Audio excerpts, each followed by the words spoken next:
down here is the kitchen. And, oh, look, the glass at the bottom, like they were showing us in school. Oh, yeah. So like the laptop, yeah. yes. Okay, Sorry. this is the kitchen now, and traditionally this we call the doma. Doma means the earthen space. And the traditional form of the Machiya is just the house, and you would cook outside. And slowly, as time progressed, a roof was extended over here, and the cooking would be done here. When the roof was thatched, when it was a thatched roof, the soot from the fire was really important for fumigating the bugs out of the roof. So all of the materials, are used within the house and contained that way. Obviously, we're beyond that now. And so the doma has become an interior space, but in almost every Machiya that's conserved to its that's sort of maintained its original form has the doma, and it goes from the front of the house straight through to the back of the house. In the back of the house is where the kura is. Kura means the storage, the shed, I guess. And so it would go all the way through, and Jeff's house maintains that. So come through and have a peek.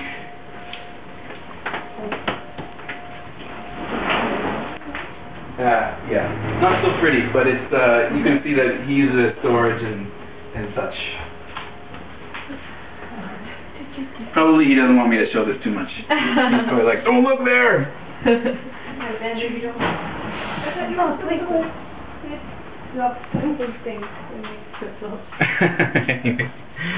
Vodka. Do you get the message? I mean, yeah. Let me close this now, embarrassedly. Could you just step back up again? One of the things that Jeff added to this house is floor heating. When he restored this house, he put floor heating into the kitchen area. So underneath these tiles, he put the tiles down, but underneath these tiles there's electric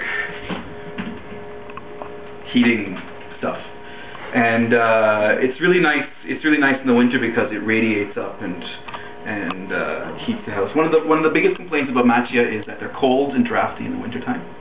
And having this kind of centralized floor heating makes a world of difference. It's so much better than the other popular kind of heating which you get in Japan, which is gas fan heaters. Gas fan heaters are really just space heaters, Otherwise, there's electric heaters and such. But the floor heating is by far the best thing I've seen in this kind of Machiya. It really makes a world of difference. And he restored everything. This is the original cooking stove, but he had gas put into it and everything. So it's really quite a nifty job. He also redid all the walls. These walls are, I guess in English we would call it adobe, which means well, they're mud walls, they're earthen walls. And inside it's called tsuchi kabe, which means earth wall. And so the interior is actually is what's been dragged out of a river, with a lot of clay and stones and pebbles and hay put in there to make it stick. And then as you get to the outer part of the wall, you get to different kinds of finishing, which is called shiage. Shiage means a finish. And you can see the shiage in here it has a bit of a texture to it. Yeah, this is it's a sand based finished, so it has this texture. In the kitchen and on the outside is another material called shikui, which means plaster. And the interior shikui doesn't have oil in it, but the exterior shikui does. And putting the oil in it makes it weatherproof. So it's an excellent material, but really hard to paint. You don't paint it, you what do you call this motion? You plaster it. and and I've done a lot of it, so I know how hard it is. And it's backbreaking work. And Jeff did this whole house himself, so it took him a long time. Depending on the region, different colors of shikui are used outside. So in Kyoto, the sort of the brown color is quite common. But black colored houses, that's more of a Nara thing, isn't that right? Yeah, in Nara and in Mieiken, you find more houses with the black exterior.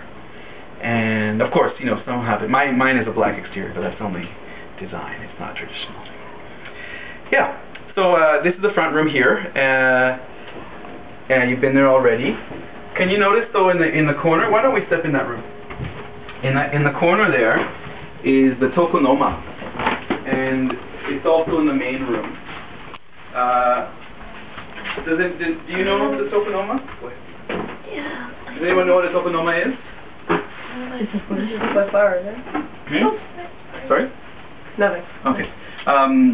Well, it comes from the tea ceremony architecture, and this is where the hanging scroll and the flower is placed. So has anyone done tea ceremony at all? Yeah? Okay, well, if you do tea ceremony, there's always a tokunoma, and there's always a flower and a hanging scroll. The scroll and the flower will change according to the season and what the tea master wants to express. So it's a very, on one side it's kind of a conservative practice because it's always there, but on the other side it's a very expressive practice because it's always changing and it depends on what you want to say. And so this room has a tokunoma because it is a place where we receive guests. So that's a big thing. Yeah. So just 1 second here. It's the timing map for the wrong side. They're too long, aren't they? Not to use that one. Yeah, one for next. It is too long. It doesn't make a square. Because it's 3 of them. Okay. No, 2. These two together don't make a square. They do. I know, they don't make a perfect square. Thank you. Pretty close. Are the light fixtures original? Well, they're antique. Original, were they here before? No. Jeff found them. But they are antique, and you can't buy them anymore. Beautiful, eh? He goes around like antique stairs and stuff like that. About being Australian for 5 seconds. Good Lord. So coming from the girl who laughed for an hour in the train. We're laughing for a reason. That was happy. That was camp.